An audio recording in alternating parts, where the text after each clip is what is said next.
A man should learn to detect and watch that gleam of light which flashes across his mind from within, more than the luster of the firmament of bards and sages.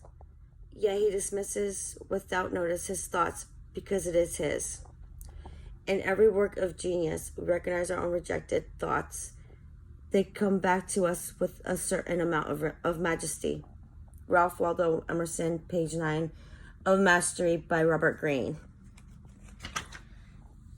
As we work our way through this class into the next, our first step should be to find who we are and who we want to become. And the next year we work forward to achieving our mastery in our given field. For me, it would be to become a freelance film producer and writer. Through the classes, I will obtain the skills required to master that field. When it comes to choosing a master, it took a bit to pick the right one. All of them are masters in their own rights.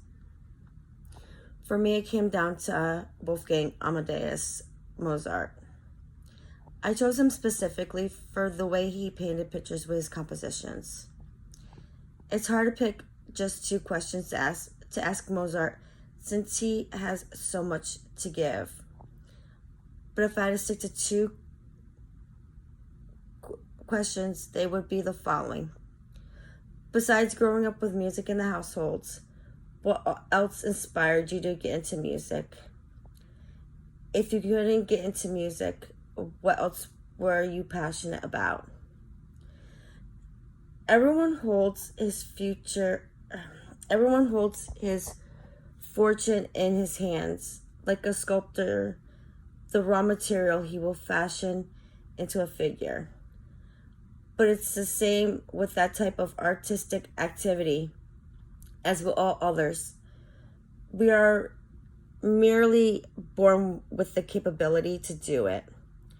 The skill to mold the material into what we want must be learned and attentively cultivated.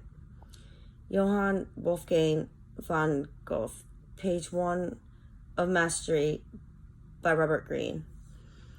2 of the 7 deadly realities that I have to be careful of are conformism and passive aggression.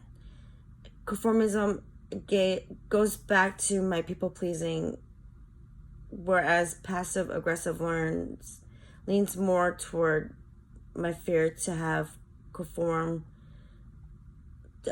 any form of confrontation with anyone.